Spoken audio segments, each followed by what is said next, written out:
নমস্কার বন্ধুরা, আমি শ্রাবণী। লাইফ উইথ শ্রাবণী চ্যানেলে আপনাদেরকে স্বাগত। আজ বানিয়েছি হান্ডি মাটন স্টাইলে প্রেশার কুকারে মাটন।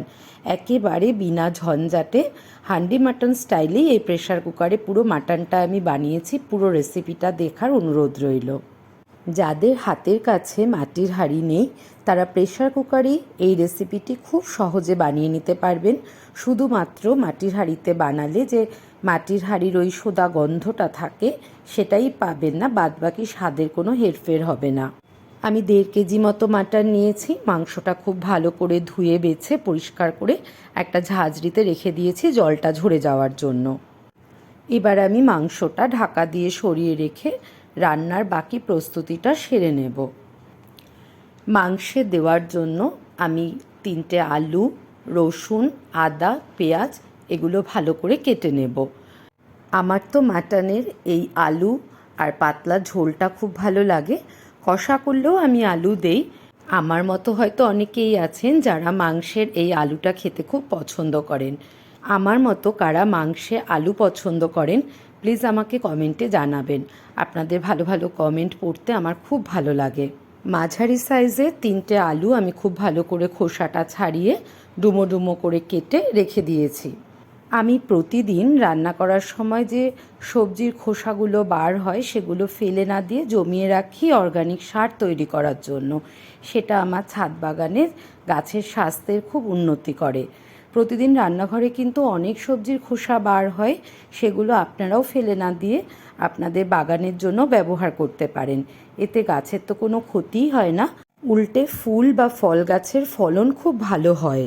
এই রান্নায় আদার তুলনায় আমি রসুনটা একটু বেশি দেব। রসুনের গোড়াগুলোকে প্রথমে কেটে তারপরে খোসাগুলোকে ছাড়িয়ে নেওয়ার জন্য একটা বাটিতে জল নিয়ে তার মধ্যে রসুনের কোয়াগুলোকে চুবিয়ে রাখবো এবং তখন জলে ভিজে যাওয়ার পরে হাত দিয়ে কচলালে রসুনের খোসাগুলো সহজে ছেড়ে যায়।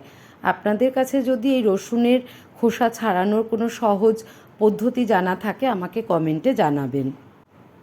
এই রসুন ছাড়ানোর কাজটি একটু সময় সাপেক্ষ, তাই আপনাদের কাছে যদি কোনো সহজ উপায় থাকে আমাকে অবশ্যই জানাবেন, আমিও নতুন করে কিছু শিখতে পারবো।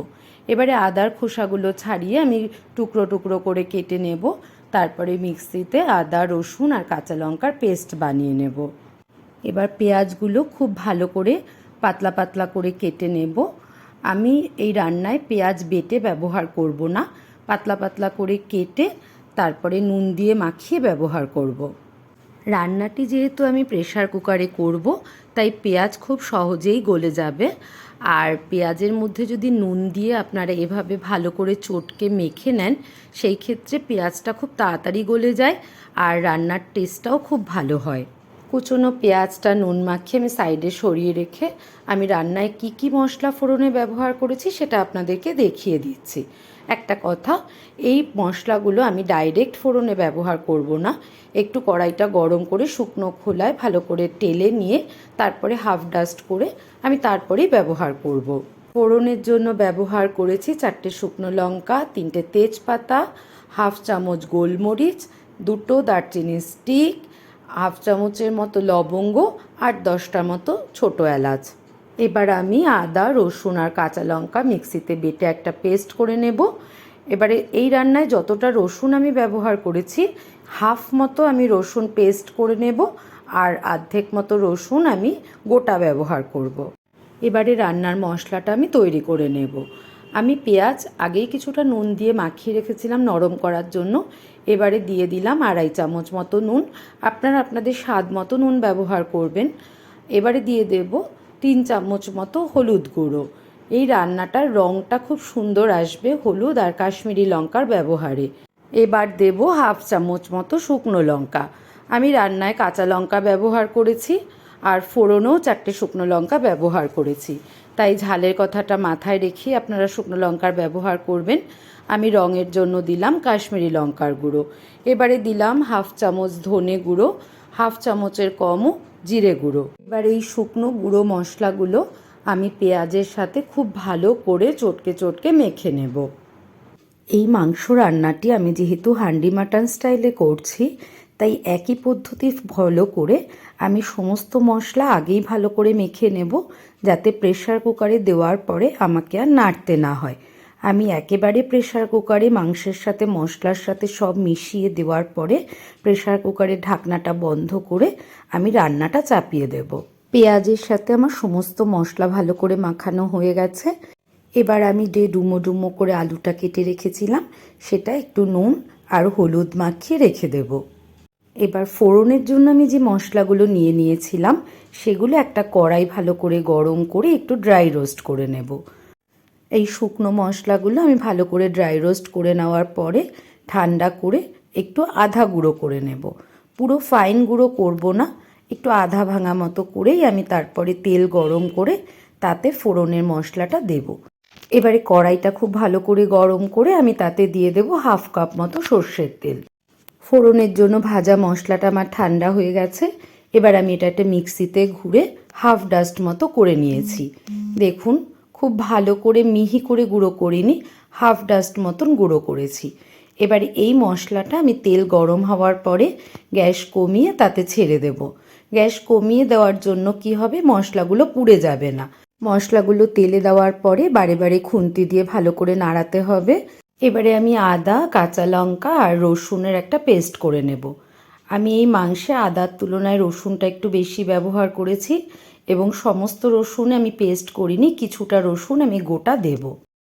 অনেকে খোসা শুদ্ধ গোটা রসুনও ব্যবহার করে, আমি খোসা ছাড়ানো রসুনটাই গোটা ব্যবহার করব। এবারে পেঁয়াজের সাথে যে মশলা দিয়ে আমি মেখে রেখেছিলাম সেখানে এই আদা, রসুন আর কাঁচা লঙ্কার পেস্টটা দিয়ে দেব, আর দিয়ে দেব ওই গোটা রসুনের কোয়াগুলো। সব উপকরণ আমার দেওয়া হয়ে গেছে। এবার দিয়ে দেব কড়াইতে যে ফোড়ন দেওয়া তেলটা, সেই তেলটা আমি ফোড়নটা ভালো করে ভাজা হয়ে যাওয়ার পরে গ্যাসটা অফ করে রেখেছিলাম। এবারে দিয়ে দেব এই সর্ষের তেলটা। সর্ষের তেলের মধ্যে সমস্ত ফোড়নের মশলাগুলো ভাজা ভাজা হয়ে যাওয়ার পরে একটা খুব সুন্দর অ্যারোমা বেরাচ্ছে। এই অ্যারোমাটা থেকেই মাংসের গন্ধটা আরও সুন্দর হবে। কথাতেই আছে ঘ্রাণেন অর্ধনং ভোজনং, তাই যখন আপনি যে পদটাই রান্না করবেন সেটা থেকে যে সুগন্ধ বেরোবে তাতে আপনি নিজেই বুঝতে পারবেন সেই রান্নার টেস্ট কত ভালো হয়েছে। এবারে আমি মশলার সাথে তেলটা খুব ভালো করে মাখিয়ে নিয়েছিলাম।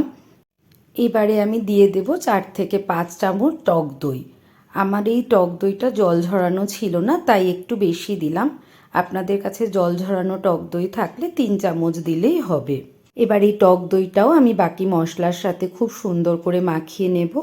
দেখুন, মশলা মাখাতে মাখাতে পেঁয়াজ প্রায় গলে গেছে। প্রথম ধাপে আপনার এই মশলা মাখানোর কাজটা যত ভালো হবে, আপনি যখন মাংসের সাথে এই মশলা দিয়ে মাংসটাকে ম্যারিনেট করবেন সেই কাজটা আপনার খুব সহজও হবে এবং মাংস ম্যারিনেট করতে গেলেও অনেক সুবিধে হবে। যেহেতু আমার কাছে মাটির হাঁড়ি নেই, আমি অথচ হান্ডি মাটন স্টাইলেই মাটনটা করব। এবারে একটা প্রেশার কুকারের মধ্যে নিয়ে নিয়েছি জল ঝরানো সমস্ত মাটনগুলো। আমি 1.5 কেজি মতো মাটন নিয়েছি। এবার এই মাটনের মধ্যে সমস্ত মশলাগুলো আমি ঢেলে দেব। আমার রান্নার আয়োজন প্রায় শেষের পথে। এবার এই মেখে রাখা মশলার সাথে আমি মাংসের টুকরোগুলো হাত দিয়ে খুব ভালো করে ম্যারিনেট করে নেব। এই রেসিপিতে প্রথমে মশলা মাখার কাজ আর এই মাখা মশলার সাথে মাংসের টুকরোগুলো ভালো করে মাখার কাজ, এই দুটোই একটু সময় নিয়ে ধৈর্য ধরে আপনাকে ভালোভাবে করতে হবে। বাকি রান্নাটা তো প্রেশার কুকারে ভাপেই হবে, তখন তো আপনাকে আর মাংস নাড়তে হবে না। তাই এখনই একটু ধীরে সুস্থে সময় নিয়ে ধৈর্য ধরে মাংসটাকে খুব ভালো করে মাখিয়ে নেবেন। অধিকাংশ বাঙালি বাড়িতেই মাটন রান্না হয় এবং অনেকেই নানা রকম রেসিপিতে করে থাকেন। আমার কাছে এই রেসিপিটি ভীষণ নির্ঝঞ্ঝাট লাগে, তাই আমি প্রথমে এইগুলোকে ভালো করে মাখিয়ে মাংসের সাথে মাখিয়ে একবারে বসিয়ে দিয়ে বাকি নিজের কাজগুলো আপন মনে করতে থাকি। আমার মাংস ভালো করে মাখানো হয়ে গেছে।